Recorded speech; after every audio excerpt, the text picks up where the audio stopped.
Bueno, ¿cómo están?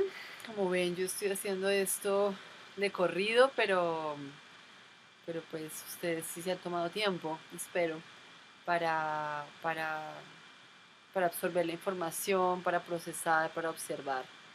Esto es lo que quiero que hagan. Y bueno, pues lo que ha pasado es que el, digamos, las reacciones que ha generado todos estos problemas sociales y ambientales terminaron, digamos, produciendo lo que se llamó la sostenibilidad, que es eh, lo que vamos a ver ahora. El origen, obviamente, son estas luchas ambientales, luchas científicas, científicos que han estado midiendo y mmm,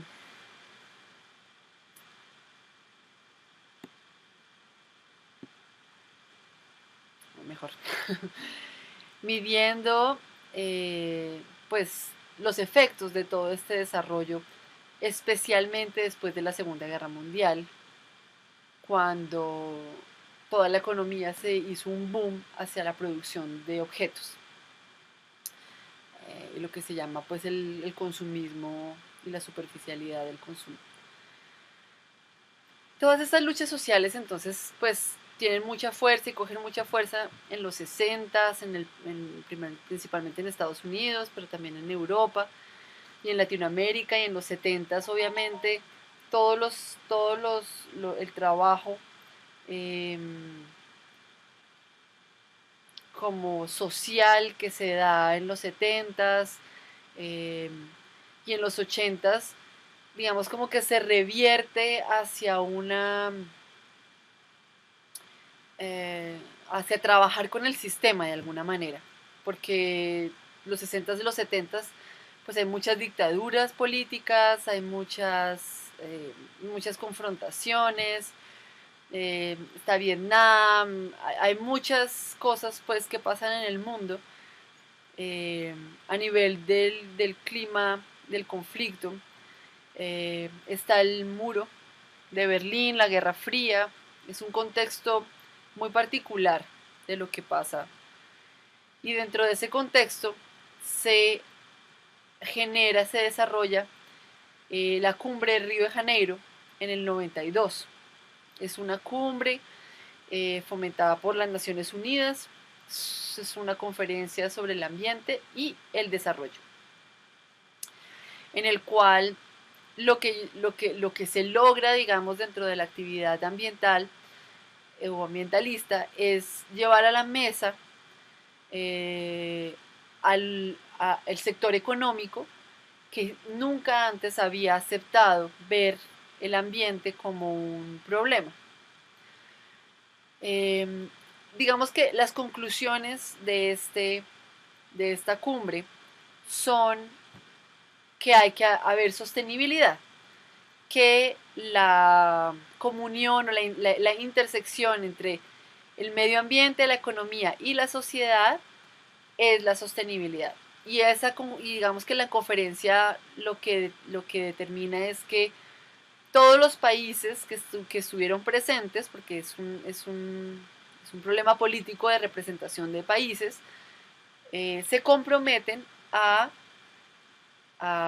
implementar gestiones, implementar programas, tecnologías, etcétera, para que todo lo que se desarrolla, todas esas aplicaciones tecnológicas no sean prematuras, sean un poquito más maduradas, digamos, para que estén en el centro de esta intersección, en el cual pues esté tanto el medio ambiente, la sociedad y la economía eh, favorecidas.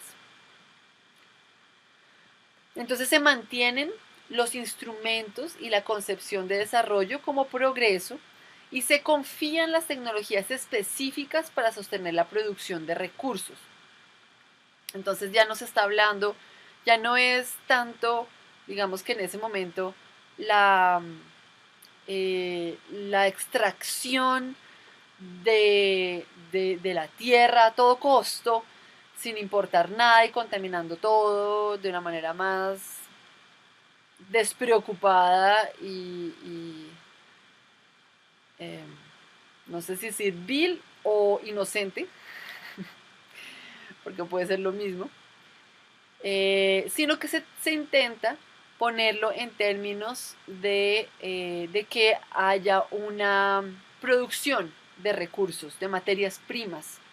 Eh, el sector económico obviamente aceptó participar en esta negociación y los países aceptaron a participar, digamos, de estos acuerdos que se hicieron en el 92 porque, eh, porque ellos muy bien vieron que el pico del petróleo se venía, vieron que el pico del petróleo, para que lo tengan claro, es de todas las reservas mundiales, el petróleo se puede extraer todo, pero llega un momento en que eso empieza a subir, o sea, sube la curva de extracción, pero en un momento ya no se puede extraer más que eso, porque todo el desarrollo tecnológico de extracción, pues ya las reservas se acaban, entonces empieza a haber menos y menos eh, reservas. Entonces el pico del petróleo es esa punta de la curva que, pues, que implica que el petróleo se está acabando. Entonces, si todo funciona con petróleo y todo, pues no queremos que se acabe, queremos que siga algo, que sea reemplazado por eso. Y lo que entonces se hace es, eh, digamos, como empezar a promover el desarrollo de tecnologías específicas para sostener un progreso como lo entiende la sociedad en ese momento. Y entonces, ¿qué ha pasado? Entonces empezaron a implementar cosas, empezaron a implementar inventos, pero con esta, digamos, esta forma de hacer de esas implementaciones que es no viéndolo desde el punto de vista sistémico y sinérgico de cómo todo tiene relaciones y se afectan unas cosas a las otras, sino desde el punto de vista de la misma paradigma de un progreso y de implementación prematura.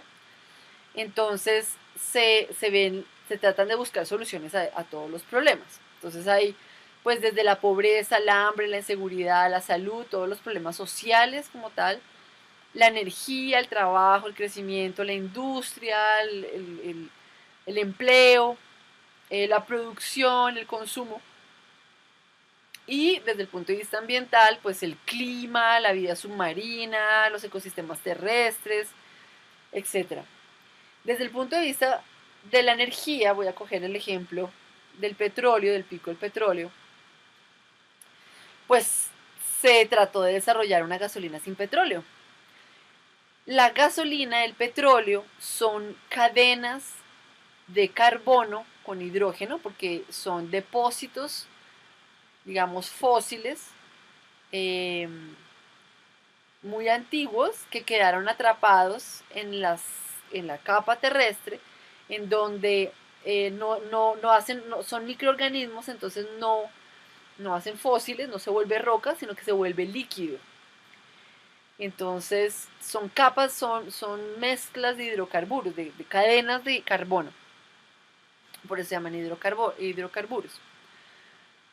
Pero resulta que nosotros estamos hechos desde carbohidratos, que son cadenas también de carbono, también con hidrógeno y oxígeno, pero tienen funciones metabólicas, eh, digamos, vivas, ¿sí?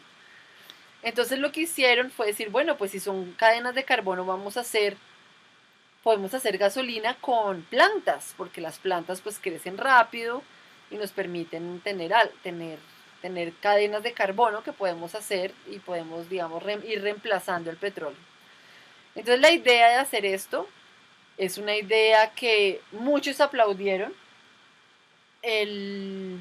Los gobiernos estuvieron muy contentos de estas opciones y financiaron mucho la investigación y mucha la implementación de estos productos.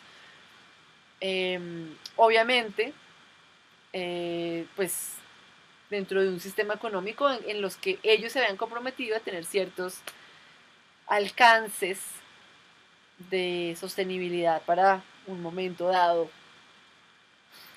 Eh, Esas implementaciones y todas son reguladas por la ONU, tienen plazos, tienen que los países disminuir las emisiones, tienen que desarrollar agendas, etcétera, todo lo de la Agenda 21, etcétera. Pero entonces, ¿qué pasó? La gasolina, mmm, la gasolina se convirtió en biodiesel. Lo ideal era tener biodiesel o incluso etanol, que también es un combustible que se mezcla con la gasolina y es un producto que viene del maíz. El biodiesel necesita específicamente cadenas de carbono que son un poco más pesadas y la manera de conseguirlas no es a través del azúcar, como en el caso del etanol por el maíz, sino a través de las grasas. Entonces en la investigación de, bueno, ¿y qué planta hace más grasa? O una grasa más factible, que crezca rápido, que produzca mucho, etcétera.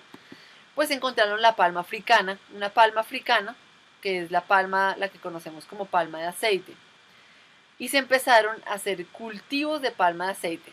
Aquí tenemos en el grupo una experta en palma de aceite y me corregirá si me equivoco, o podremos discutir también en el foro del aula virtual cosas sobre este tema, porque me parece muy importante traerlo.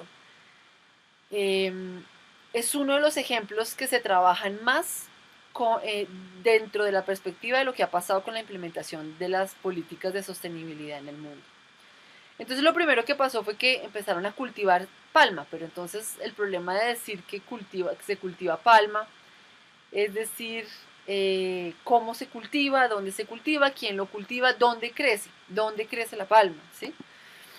La palma, pues obviamente da un aceite muy apreciado y hay muchos productos en el mundo que utilizan aceite, entonces no solamente para biodiesel, sino para nutrir a la gente. Entonces había un boom de vamos a producir comida y vamos a producir combustible. Es una idea perfecta. Entonces, ¿qué pasa? ¿Dónde se cultiva la palma? La palma es tropical. La palma necesita, no resiste bajas temperaturas, no resiste inviernos y eh, la palma, pues, es un cultivo y por lo tanto lo que ha generado ha sido una deforestación de los bosques nativos de muchos países del mundo. Malasia es uno de ellos, Indonesia es otro, y todos los países tropicales de Asia han tenido y son como los principales productores de palma. La palma ya está en Colombia hace años, obviamente, porque Colombia también es un país tropical propicio para ese tipo de cultivos. Venezuela también es un país tropical apto para la agricultura con posibilidades de tener cultivos de palma. Esta foto es el mapa de Malasia, de la cobertura de bosques nativos en Malasia desde el 85, digamos, bueno, en el 50 todo era bosque. Y a medida que va pasando el tiempo, especialmente cuando la producción de aceite de palma, de biodiesel, aumenta desde el 2005, desde el 2000, que empieza a implementarse ya buses de biodiesel en el primer mundo, en Canadá, en Europa, eh, pues la deforestación es mucho más grande y fue muy controversial porque pues el aceite se usa para todo, el aceite no solamente para la comida, sino para los productos cosméticos, para los productos de limpieza, o sea, un jabón es aceite saponificado, entonces el aceite, digamos, es un elemento indispensable para la producción de muchos productos. Y lo que pasó en Malasia y el escándalo, digamos, ambiental que pasó fue que la destrucción del ambiente del orangután fue total. ¿no? Ellos cortaron los bosques, se metían, cortaban todo y sembraban palma, eh, hasta el punto en que solamente el 3% de la población de orangutanes sobrevive.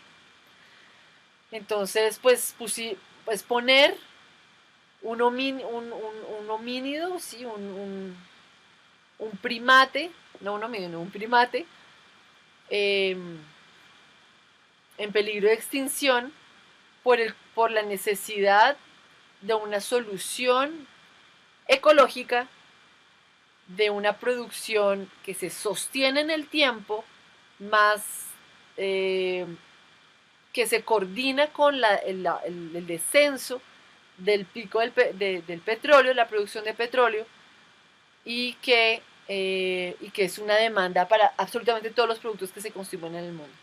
¿Sí? Entonces, pues obviamente esto no pasó de manera bonita, ¿no? Se quemaron los bosques, se quemaron los orangutanes. Esta es una foto muy famosa de, de la destrucción de los bosques en Malasia. Y pues obviamente los principales compradores de la palma, del aceite de palma, que se generan en esos países, pues son multinacionales como Nestlé, L'Oreal, que es de Nestlé, Kentucky Fried Chicken, Procter Gamble, McDonald's, Campbell's, Nutella, Unilever, etcétera, y muchos otros eh, multinacionales que están que necesitan esa producción de palma de aceite. Entonces no es solamente una cuestión de la producción de biodiesel, sino es la posibilidad de tener aceite muy barato, a bajo costo, sin incorporar los costos ambientales que está pasando, ni de lo que se está, ni de los efectos sistémicos de lo que produce un monocultivo.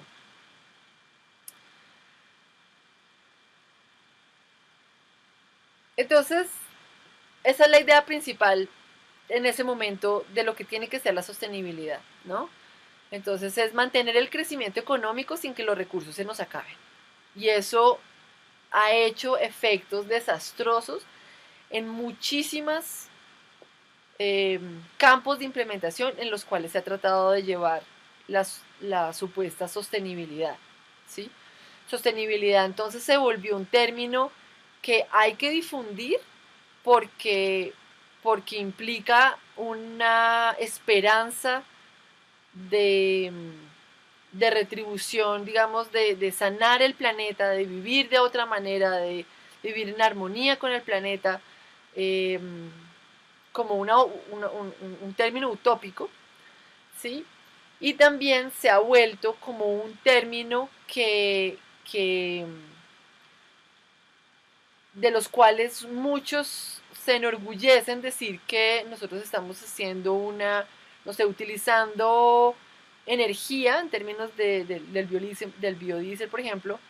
Entonces la gente vende eso como un muy buen producto porque es energía renovable y lo podemos usar en nuestros buses, igual quemarlo y contaminar la atmósfera, pero pues eso no lo vemos. O sea, el punto es que es una energía renovable, que se renueva.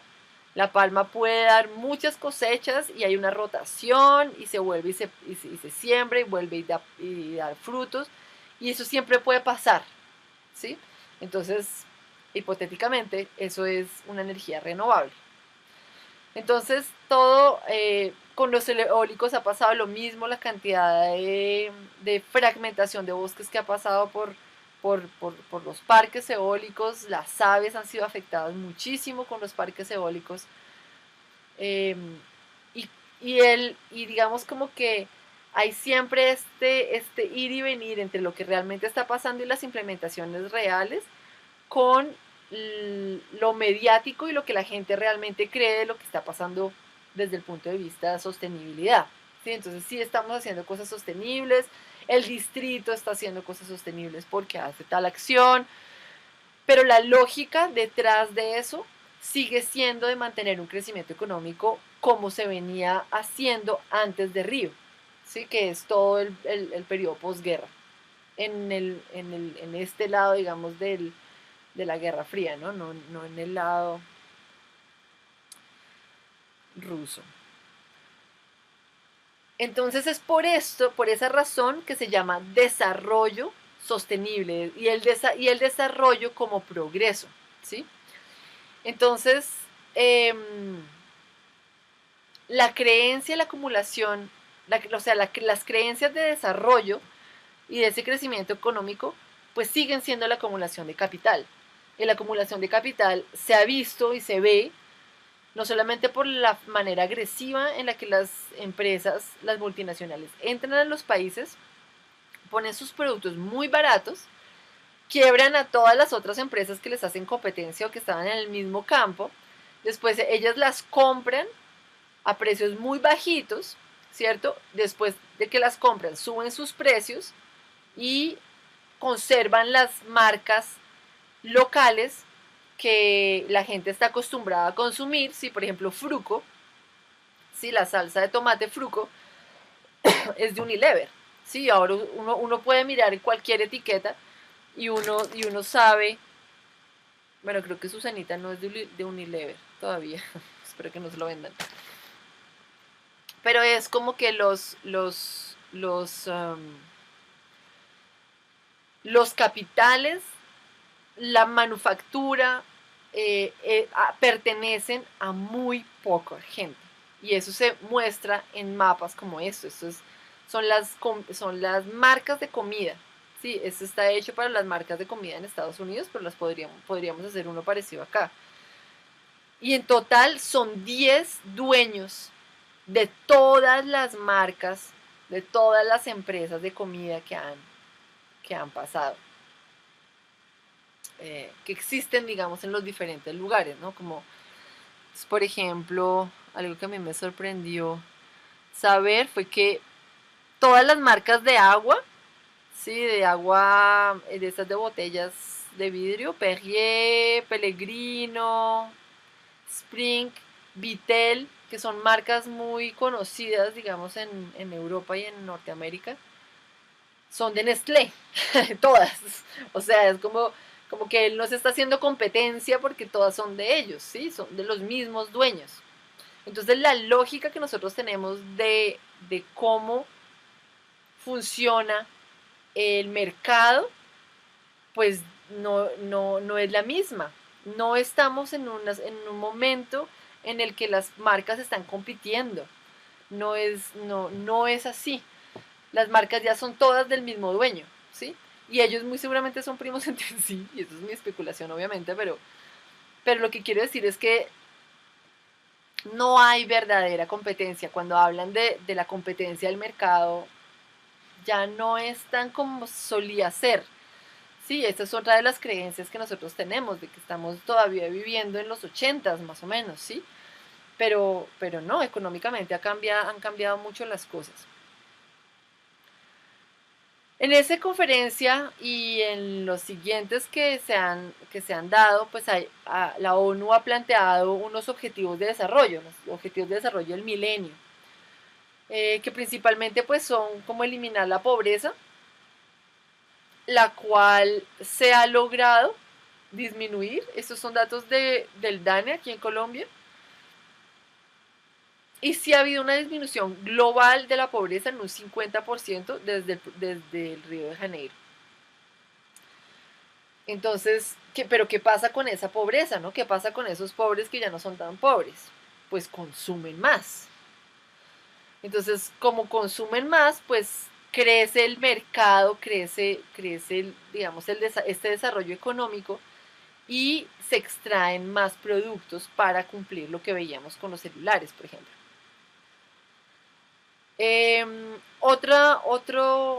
Otro reto que se puso la ONU era acabar, o sea, recuperar la capa de ozono, y la capa de ozono se ha recuperado en un 98%. Ya todos los países han prohibido el uso de los fluorocarbonados, clorofluorocarbonados, eh, que son los principales gases que dañan la capa de ozono. Ya casi no quedan neveras que lo hacen ya digamos como que los elementos químicos que destruían la capa de ozono se han disminuido y la capa se ha recuperado. Esta es una foto que conseguí que es muy extraña porque con un año de diferencia muestra una recuperación muy grande de la capa, como si en ese año hubiera pasado algo específico. eh, no sé, no fui más profundo, pero sí hay muchas fotos en internet que muestran las diferencias entre las capas, el hueco de la capa de ozono que había sobre el polo sur y lo que ahora está viéndose como ozono. Les recuerdo que la capa de ozono pues es una protección contra los rayos UV, filtra los rayos UV que vienen del sol, entonces las radiaciones en la Tierra pues no tienen o sea, son filtradas. Cuando los organismos se desarrollan en condiciones en las que no tienen un elemento como una radiación X y y después llegan, pues esos organismos no están adaptados a esos y es posible que desarrollen efectos contra él, gracias o a causa de esas radiaciones. Por eso toda la relación con el sol fue eh, ha sido muy mediatizada. Entonces el punto de meterse cremas solares, de no estar en el sol, lo que ha hecho en realidad ha sido una disminución de la vitamina D en el humano y eso engendra y genera enfermedades. También se ha visto que los protectores solares, como son petroquímicos también, tienen efectos en desarrollo de cáncer de piel. Entonces, como que más o menos como que uno le da cánceres por el protector solar y no por el sol, porque de hecho la capa de ozono ya se recuperó y la protección de UV también está como antes. Otra vez los medios como interfiriendo dentro de cómo se entiende y cómo entiende la sociedad todas estas cosas que están pasando. Bueno, entonces, pues desde lo económico la naturaleza es vista como un recurso, como capital, y eso no ha cambiado. ¿Sí? Los recursos naturales es una frase que uno sigue escuchando constantemente. La naturaleza es un recurso. ¿Y un recurso para qué? Pues para implementaciones prematuras, porque no hay realmente un plan sistémico en el cual uno pueda determinar cómo utilizar esos recursos de una manera inteligente, de una manera constructiva, de una manera no destructiva. La demanda obviamente ha subido muchísimo, ¿sí? Y, ups, y lo que ha pasado es que esto ha generado que la producción y la manufactura de cosas incremente mucho. La pobreza ha disminuido, hay mayor posibilidad de compra y se supone que no tenemos que usar que no tenemos que usar tantos recursos. Sin embargo, se talan bosques, ¿no? La diferencia casi de 20 años, de más de 20 años, 22 años de deforestación en la Amazonía brasilera es increíble. ¿Sí? La Amazonía brasilera está muy deforestada y la colombiana también, de hecho. Pero en Brasil se nota más porque tiene más acceso terrestre, lo cual en Colombia seguramente va a empezar a pasar ya con la resolución del conflicto armado, que es otro tema de conservación. Y lo que ha pasado entonces es que se inventaron una cosa que se llama el mercado del carbón. ¿Sí? Entonces, si uno tiene, eh, si uno está contaminando, si uno tiene una empresa de aviones y los aviones contaminan muchísimo, entonces eh, uno puede poner ese carbono que uno genera en un mercado, ¿sí?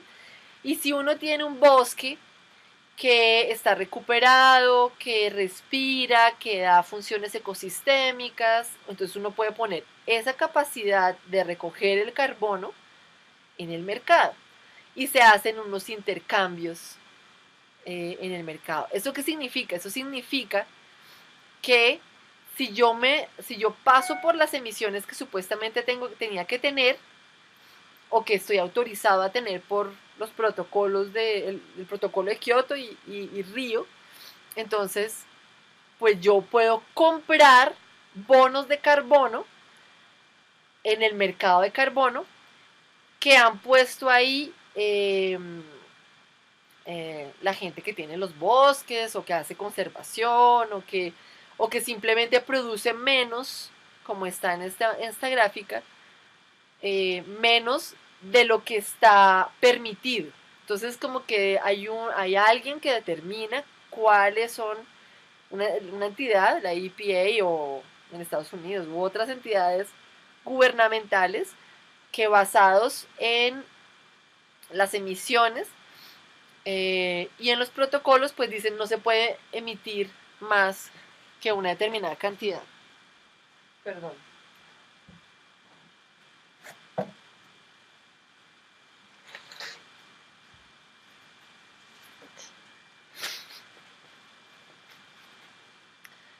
Bueno, entonces, ¿qué pasa? Que se están intercambiando, pero en realidad las emisiones siguen, ¿sí?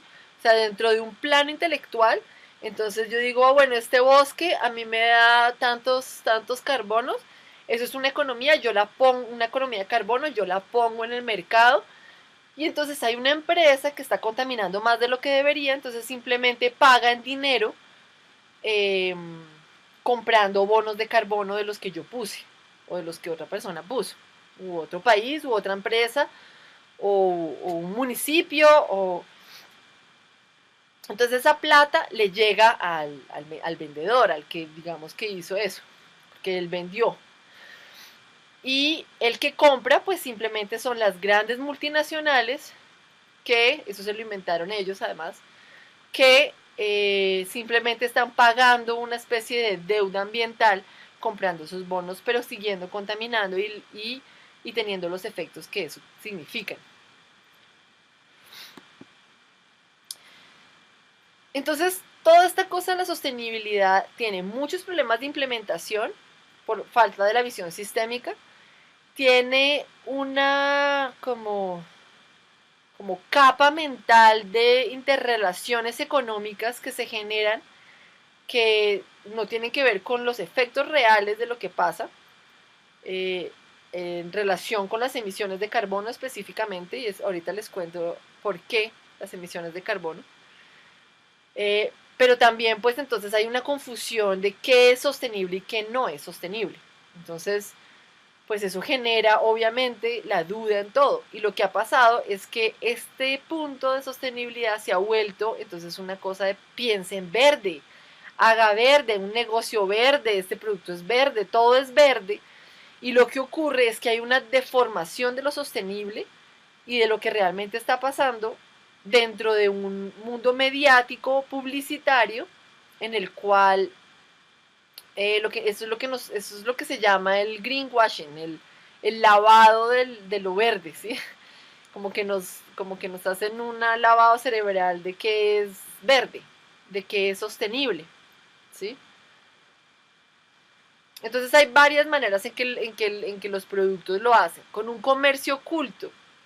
Entonces dicen que mejor dicho, dicen, no, es que reciclar el papel, eso este papel es natural, y este es el natural porque es 100% reciclado, entonces ya estamos bien con el medio ambiente, eso es un producto sostenible, es un producto amigable con el ambiente. Pero lo que uno ve, por ejemplo, es que ellos están o sea, se están vendiendo como un producto sostenible, la gente lo adquiere, pero es solamente por una característica, que es papel reciclado, o sea, son fibras recicladas. Sin embargo, utilizaron cloro para blanquearlo, utilizaron los mismos procedimientos de exigencias energéticas muy altas, eh, lo están distribuyendo de la misma manera, están cortando también otras árboles para el cartón, o bueno, tienen muchas cosas que pasan en ese comercio sistémicamente y que no son dichas, simplemente son mostradas, publicitadas bajo una sola característica. Otra manera de este greenwashing eh, es que no se puede encontrar la venta, la prueba de lo que dicen, si lo que dicen es verdad o no. ¿Sí? Entonces, por ejemplo, este carro está vendido como, tienes sed de aventuras, no utilice gasolina, ¿no? No utiliza gasolina. Y eso es un Hummer, que es uno de los carros que consume más gasolina. Y dice, ¿no? Que la EPA, que es la Agencia Ambiental de Estados Unidos, estima que utiliza solamente, que hace 20 millas por galón en carretera. Sí, que eso es una estimación muy buena para un carro grande, ¿sí? Pero uno cómo hace para probar que la EPA dijo eso, o que no fue ni siquiera la EPA, sino que realmente son 20 millas por galón. Eh, sí, como que uno puede decir cualquier cosa finalmente que parece verde, que parece sostenible, que parece para limpiar la imagen de un producto que es realmente muy contaminante. Otra cosa es vaguedad, ¿no? Entonces esto es puro, esto es natural, eh, qué bonito, ¿no? Entonces ellos, por ejemplo, dicen que utilizan algodón orgánico. Puede ser que el algodón sea orgánico, y qué bueno que sea orgánico, pero pasa lo mismo que el anterior, ¿no? ¿Qué es lo que más hay? Entonces empieza a haber una cantidad de productos y muchas empresas empiezan a tratar de utilizar esta comercialización, esta publicitación de sus productos, cambiando etiquetas, cambiando nombres, lo ponen todo como muy sostenible, pero finalmente pues están evitando una cantidad de problemas, ¿no? Utilizan, por ejemplo, sellos que ya son irrelevantes, como los CFCs, ¿no? Que son los gases de efecto que dañan el ozono. Estos gases ya no se usan en ninguna parte del mundo, ya están prohibidos, ya no se producen estos gases, ¿sí? Pero los siguen poniendo en las etiquetas para tener un logo que no, que compre este producto porque es buenísimo, porque no tiene CFCs, pero no tendría por qué tenerlos, ¿sí? Y eso también está basado en la desinformación de la gente, ¿no? La gente no está informada de que ya no se producen CFCs en el mundo, pero compra este producto porque dice, ah, no, chéverísimo, estoy colaborando con el planeta.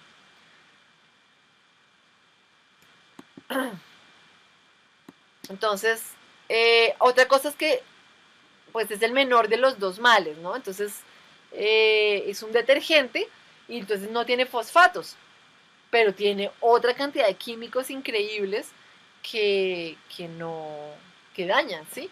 Entonces yo publicito lo que es más vendible, digamos desde ese punto de vista, y en ese momento yo cambio mi marca como verde, como amiga con el ambiente, biodegradable. Hay muchos términos que se usan que no son verdaderos, que hay mucha mentira en este mundo, ¿no? Etiquetas falsas, ecologo. Entonces yo misma me invento un logo que parece muy verde y se lo pongo a mi producto y entonces digo que esto es orgánico y ya. Entonces eso pasa mucho. Entonces las entidades que sí certifican, y esto es mucho más sensible en el primer mundo, obviamente, porque las regulaciones son muy severas, pero acá, pues obviamente también se dan este tipo de mentiras. Sí, por ejemplo, esto sí es una mentira real, es que utilizan el logo de Energy Star y se lo ponen a productos que no son. Entonces ellos simplemente ponen el logo y lo ponen. Y dicen que sí hicieron un estudio. Estos logos tienen estudios detrás, en el sentido en que si es orgánico, pues hay una entidad que se asegura que está en proceso de ser orgánico o ya es orgánico, y eso significa que los contaminantes de la tierra, por ejemplo, los contaminantes que se encuentran en los lugares y en la comida misma, tienen menos de tal cantidad de trazas de ciertas sustancias, pesticidas, metales pesados, etc. De todas maneras hay un rango, o sea, no son totalmente, incluso las cosas que son certificadas orgánicas por entidades competentes que sí hacen test y que están en campo, que acompañan y todo, no se puede decir que son 100% orgánicas. El planeta todo está contaminado, por eso ponen rangos por los cuales si es por encima de tal cosa, de la cantidad, y eso depende de la sustancia, no es orgánico o si es orgánico, si está por debajo es orgánico.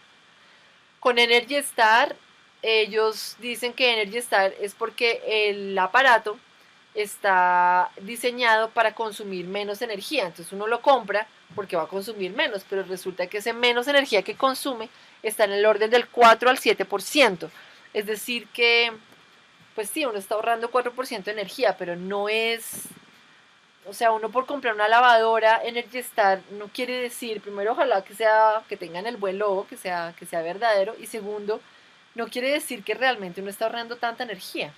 Si uno está ahorrando 4%, puede ser que uno 4% le parezca muy bien, pero no no son cosas significativas como estos avances tecnológicos de lo que está pasando. Otro punto con el cual se ha visto confrontada la sostenibilidad es la burocracia, porque la burocracia obviamente se pensó como una forma de optimización de las organizaciones, ¿sí? Max Weber dice que la organización eficiente por excelencia es llamada a resolver racional y eficientemente problemas de la sociedad y por ende de las empresas. La organización burocrática está diseñada científicamente para funcionar con exactitud, precisamente para lograr los fines para los cuales fue creada. Entonces está toda una mentalidad de que todo tiene que ser exacto, perfecto, que todos los aspectos administrativos tienen que cortarse o sea, con cuchillos, todos los papeles están alineados, todo es calculado científicamente y en estos ámbitos el uso de científico es casi como creado por Dios, o sea, si esto es científico, esto es ley divina, ¿sí? Esto es, la sociedad absorbe lo que la ciencia ha dicho de una manera creyente, de una manera, tiene fe en eso. A pesar de que la ciencia obviamente funciona en otra lógica. Y pues está a todos los niveles, ¿no? Desde los completamente escépticos hasta los que, no, pero es que eso dijo el doctor, ¿no? Obviamente la burocracia pues es uno de los sistemas más ineficientes que existen para cualquier cosa y ha sido la razón por la cual muchos proyectos sostenibles, sistémicos, que podrían incluir a la sociedad, que podrían tener mejoras a muchos niveles, han sido parados por la burocracia. La burocracia es un complejo mental de las instituciones, especialmente las instituciones públicas, pero de todas las instituciones, que impide que las cosas funcionen, ¿sí? Me encanta esta caricatura de Kino porque así me siento yo llegando a Colombia. Esto ha sido como uno de mis choques culturales, porque en el primer mundo, a diferencia de lo que pasa aquí o en otros países latinoamericanos, no sé, en África me imagino peor, es que quieren tener a la gente contenta, porque es allá donde viven los dueños de las multinacionales, es como el lugar donde ellos tienen sus casas y sus ambientes, ¿sí? Entonces, obviamente, ellos quieren que la sociedad esté contenta, que todo parezca muy bonito. Y las reivindicaciones sociales que ha habido. Yo hablo mucho de Norteamérica porque vivía allá, pero en Europa también, ¿sí? Las reivindicaciones sociales para que a la gente sí les den buena paga, para tener sindicatos, allá son muy fuertes. Tienen que. Hay una fuerza de, digamos, de la legalización de las cosas, de que las cosas se hagan legalmente. Y es muy fuerte. Y ellos sí han peleado porque quiten la burocracia, aunque no es completamente, obviamente, pero que sea al menos ágil para la persona común y corriente. Entonces uno pide un papel y uno simplemente manda los papeles que le pidieron o va y eso se lo dan inmediatamente. Uno no tiene por qué ir de una oficina que se lo mandan de una oficina a otra, finalmente uno no sabe, finalmente le falta el otro papel, ay no, ese se demora un mes porque es que es el consejo de administración el que tiene que aprobar ese papel y ellos ya acaban de reunir, entonces qué pena señora, no la pueden contratar por eso. Caso que me está pasando en este momento. Entonces es como que allá de alguna manera eso tratan de que la gente esté más contenta. Aquí la gente absorbe mucho más y es mucho menos fácil estar descontento. Y la gente y la historia en estos países es que el descontento pues es callado con violencia. Entonces las guerras civiles, las dictaduras, el paramilitarismo, las guerrillas, eh, se han apropiado de los modelos sociales para evitar la, la, la sostenibilidad y la caída de ciertas estructuras sociales que no funcionan. Entonces, pues esto tiene todo un proceso de reflexión. Y entre las cosas que se han reflexionado, tiene que ver con que la indignación de la gente frente tanto a los daños tal como a la falta de efectividad de las soluciones, eh, pues la gente no sabe realmente dónde meterse, ¿sí? Cómo navegar eso. Entonces hay como una dualidad, y esa es creo que una de las dualidades principales entre conservar, o sea, no hacer nada, irse a la finca, mucha gente está haciendo eso, ¿no? Como irse a una finca, tener su bosque, recuperar, y es súper válido, y es súper importante que la gente haga eso, ¿no? Como de cuidar la tierra, volver a tener una relación con la tierra eh, cotidiana. Eh, pero como que de alguna manera la sociedad queda aparte, es un poco como hay como un aislamiento también de ese tipo de soluciones, y eso de la misma manera en términos a escala, ¿no? Como la conservación del páramo, lo que está pasando en Pisba, ¿no? Como antes la reserva eran 35.000 hectáreas y en un momento dado se decidió que ya eran 70.000 y se declararon otras 35.000 hectáreas de reserva. Y la política en reserva es que no se puede hacer nada con la tierra, ¿sí? Entonces quedaron 35.000 hectáreas que eran habitadas por campesinos, que eran usadas de muchas maneras, y que ya la gente no puede hacer nada. Y eso genera un conflicto gravísimo, ¿sí? Pero entonces no, es importantísimo conservar esas otras 35.000 hectáreas. Y ese conflicto entre cómo se transforma y cómo se usa el territorio y qué es lo que se tiene que conservar es de hoy en día, es la actualidad total. Entonces ha habido como muchas cosas en relación con esta línea de pensamiento de la conservación, de conservar y transformar bien. La base de toda cultura, esta es una cita de Augusto Ángel, es el paradigma tecnológico. Hay que luchar entonces por una tecnología adaptativa, es decir, el estado de las cosas, ¿no? El estado de arte, el tratado de arte de muchas cosas, cómo lo hacemos, ¿sí? Y tiene que ser desde una perspectiva adaptativa, que se adapte a los cambios, al contexto.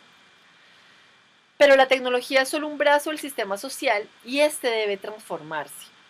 Hay que cambiar el mundo simbólico, el paradigma, sin renunciar a la visión cosmopolita, reinventar la relación con la tierra y con la región. Yo les voy a pasar en el aula de este módulo, está una lectura de Augusto Ángel, que es un pensador ambiental de Colombia, de los más importantes.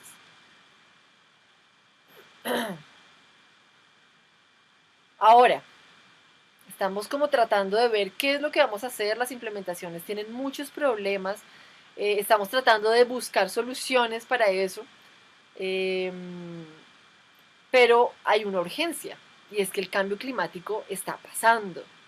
Estamos en un momento de urgencia. La crisis mundial es mundial y las consecuencias de todo esto están siendo devastadoras, ¿sí? La temperatura del planeta,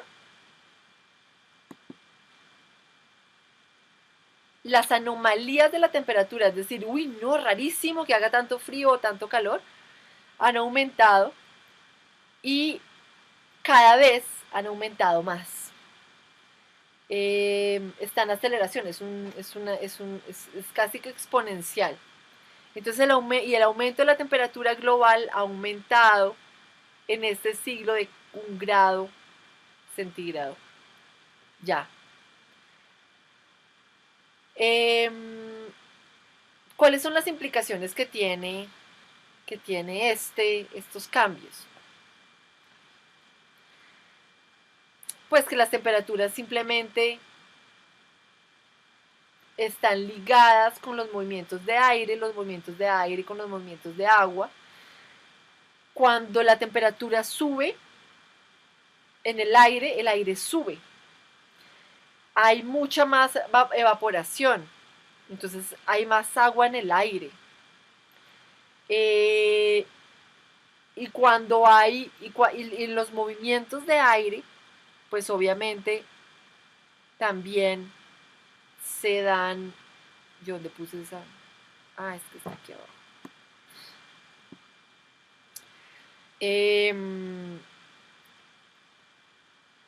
Cambia el flujo del planeta.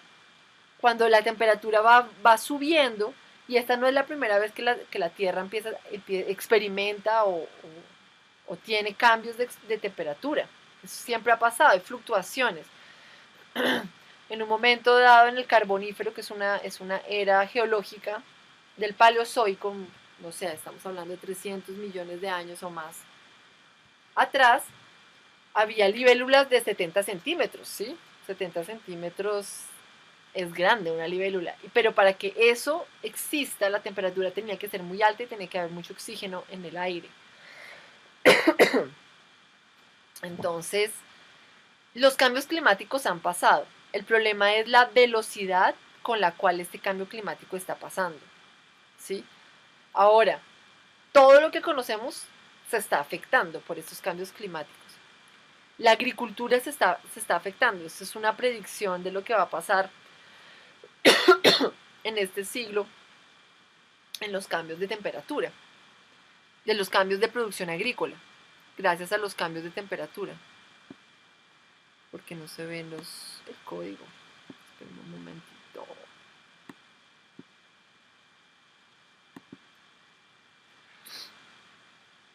Hay unos que se van a ver mucho más afectados, unos países que se van a ver mucho más afectados que otros. Obviamente, pues si no llueve, porque la temperatura es tan alta que no se condensa, por ejemplo, o puede ocasionar sequías en pleno periodo agrícola, entonces afecta la producción de comida del planeta. Pero resulta que esa agua se mueve, se mueve, se mueve y termina precipitándose en otros lugares y hay inundaciones, ¿sí? Ha habido muchas inundaciones.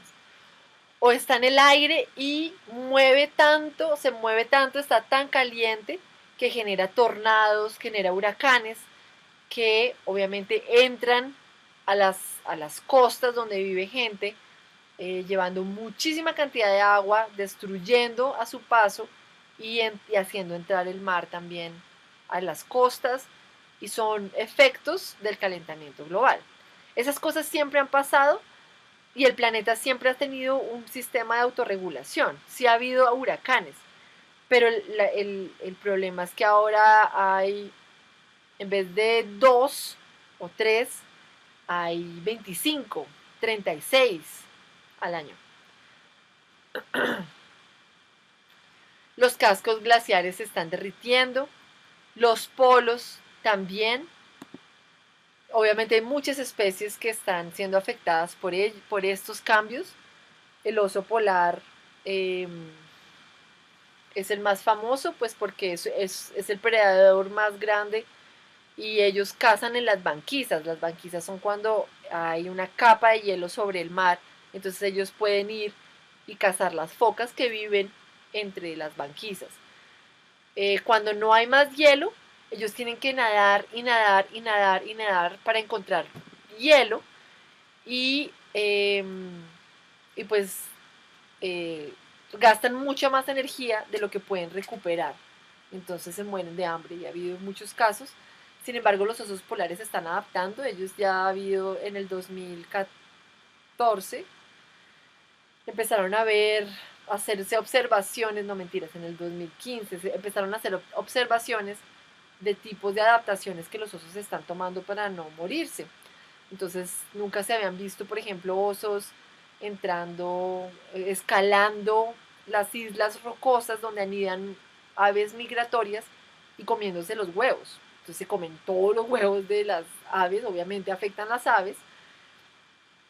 Eh, Hay otros que se están hibridizando con los grizzlies, que son osos terrestres, eh, que son los osos polares son osos acuáticos, nadadores, y los osos grizzlies o los grises son osos caminantes, terrestres, pero que recorren grandes distancias.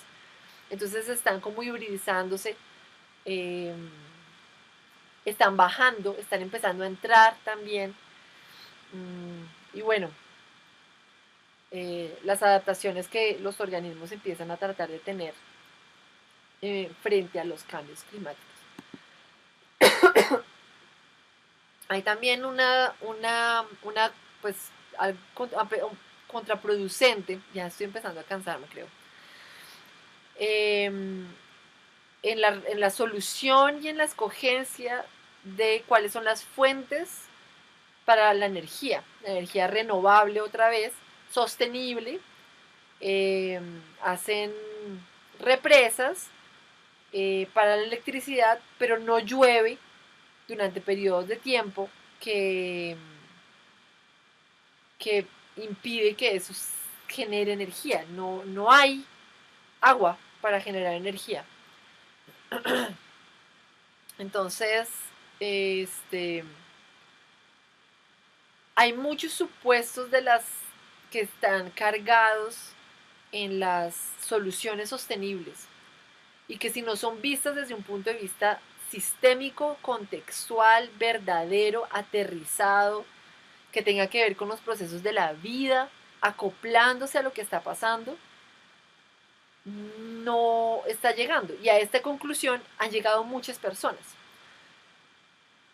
Mucha gente que trabajó desde el protocolo de Río hasta Kioto y que ha estado siguiendo, están mirando cómo realmente evidenciando cómo el problema tiene que ver eh,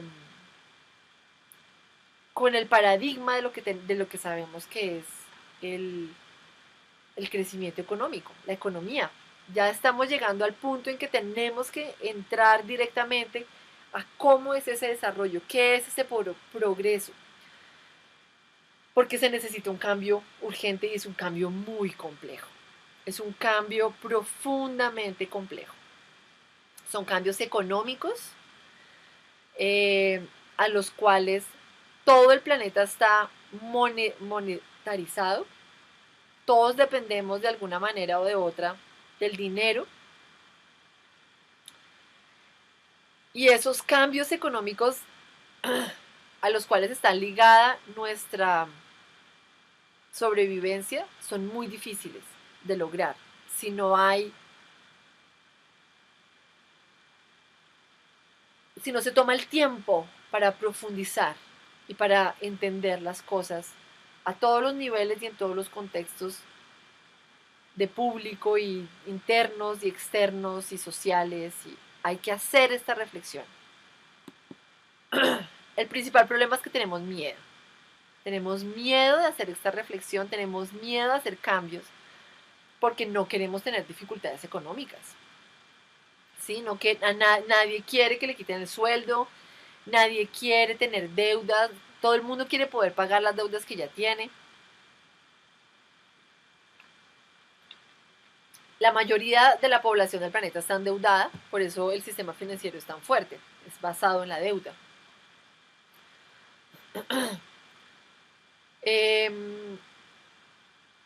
Y esto pues cambia según los estratos, entonces las clases sociales y el lugar donde estamos, y cada parte de la sociedad tiene miedo de estar en otra parte de la sociedad, ¿sí? El estrés familiar, ¿qué va a pasar con mi familia? Es la sobrevivencia, toca fundamentalmente un estrés biológico fundamental.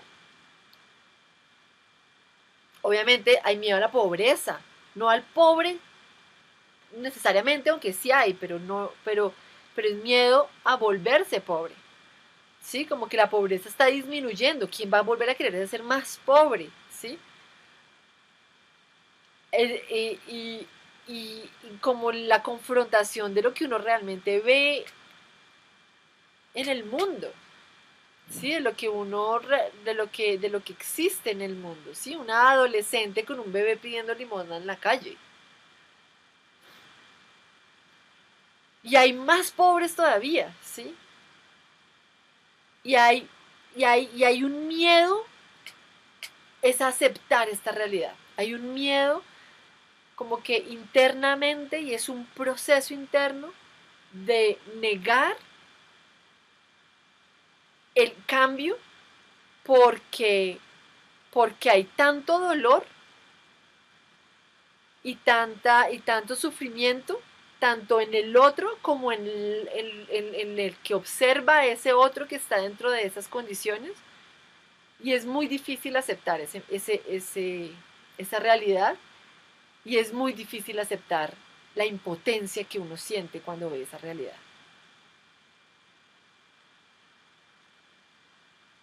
Es un proceso interno. Parte del cambio y fundamental es el proceso de mirar ese miedo a la cara y de entregarse tanto a las lágrimas, a la rabia que surge de ver la crisis del mundo.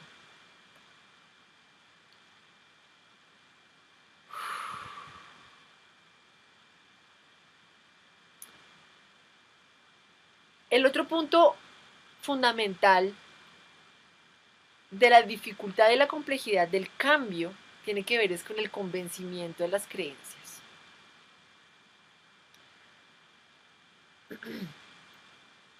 Queremos casa, carro y beca, ¿sí? Nos venden muchas cosas. Ah, no, si tú no tienes eso, tienes que cambiar tu interior, para atraer la abundancia, o tienes que trabajar mucho y ganarte tu sueldo, y hay muchas manifestaciones de las creencias. Por ejemplo, una de las creencias es la vida está para hacer dinero, ¿sí? Hay mucha gente que cree eso. En Boyacá es muy claro que la gente cree eso. Y esa plata es para estudiar, ojalá afuera, estudie mi hijo, fórmese.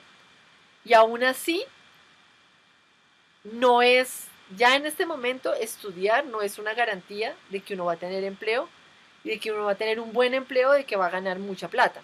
Menos aún. Pero asegura ciertas cosas. Entonces hay un esfuerzo muy grande para que los jóvenes estudien, especialmente en el primer mundo. Digamos, en el tercer mundo, en los países pobres, digamos, como nosotros, o subdesarrollados, o en vías de desarrollo, o todo este tipo de nombres para decir que no somos pobres. En el primer mundo, en Norteamérica especialmente, estudiar no es tan importante. O sea, el bachillerato sí, pero de ahí para allá, no, pues es una vocación, si uno tiene una vocación para hacer otra cosa. Hay gente que vive trabajando en un McDonald's toda la vida y vive bien, o sea, puede comprar su casa, su carro, su beca. Eh, y eso es como lo que se valora en diferentes sociedades. También este aspecto de trabajar es una idea, es una propaganda casi. Entonces uno crece, los jóvenes crecen con unas ideas de que es trabajar vendidas por la televisión.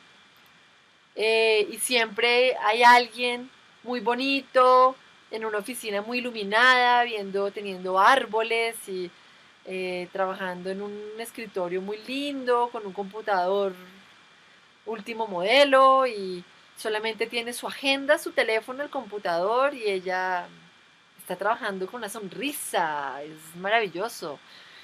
Eh, Ese es el tipo de creencias que tenemos. Y de cómo sostener estas creencias también hacen parte de qué es lo que tenemos que hacer para conseguirlas. Obviamente cuando uno va creciendo, pues se va dando cuenta de la realidad y va eh, ajustando su imaginario a lo que realmente quiere. Entonces, no, yo no quiero esta casa, mansión, quiero como la quería cuando tenía 5 años, pero quiero esta modesta o quiero este carro en vez del otro, yo me puedo pagar esto, tan. Pero eso sigue estando dentro de un mismo campo de creencias. Una creencia es que el trabajo es bueno, cualquier trabajo es bueno y es digno trabajar. Es digno trabajar y uno se siente, las creencias generan emociones. No, si yo estoy trabajando, estoy digno de reconocimiento, soy digno, yo merezco ser amado por esto, yo merezco vivir bien por esto, a pesar de que uno podría decir que uno, aunque no trabaje, tiene derecho a vivir bien, o que, o qué es lo que uno tiene que trabajar, o cómo se tiene que trabajar para que eso sea verdaderamente digno, ¿verdad? Eh, sí, hay que hacer rodar la economía. Eso sí, produzca lo que sea. Produzca trigo, produzca maíz, produzca papa, produzca. Usted produzca. Y esa es otra creencia que está ligada con la incapacidad de generar cambios profundos. Entonces tenemos que preguntarnos qué es progreso, ¿sí? Y poner, esa es como una capa más profunda de toda la reflexión sobre qué es esta economía y cómo se está dando esta economía. Nueva, ¿sí? ¿Cómo podemos hacer las cosas diferente? Eh, esta imagen a mí me gusta mucho porque pues lo contextualiza a uno en que la mentalidad es la misma, en que a uno igual lo siguen comprando con espejitos, en que la sociedad eh, colonialista, la mentalidad colonialista está presente. Eh, y cómo podemos entonces hacer conciencia de estas cosas adentro de nosotros y afuera de nosotros.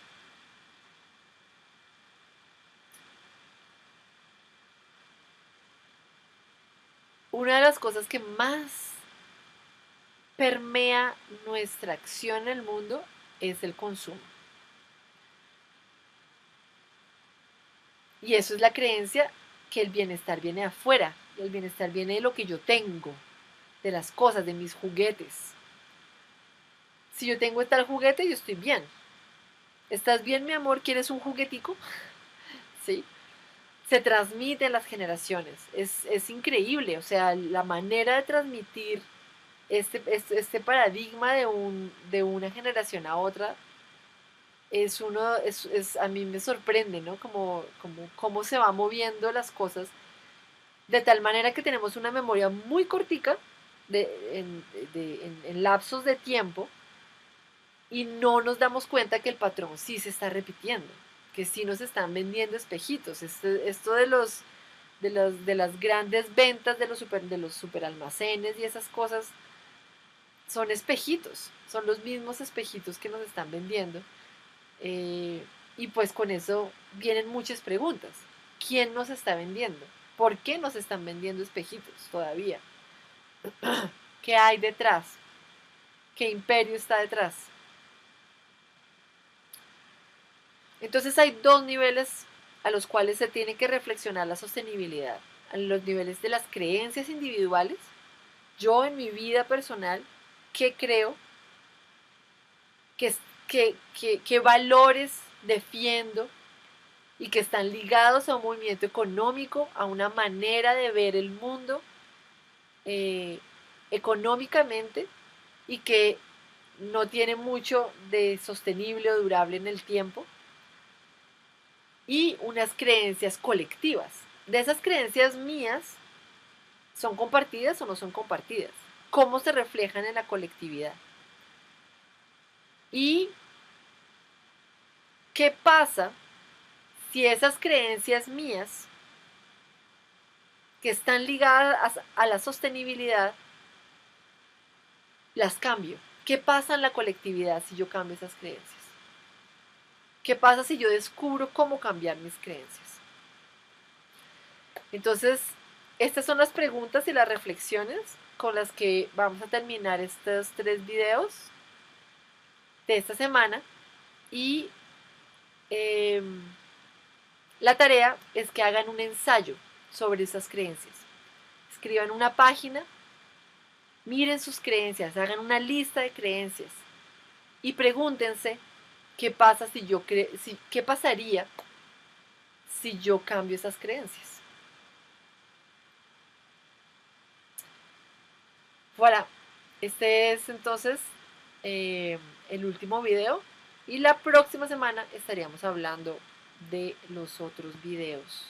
Les haré otro video y hablaremos del giro que están tomando los enfoques en el mundo frente a toda esta reflexión.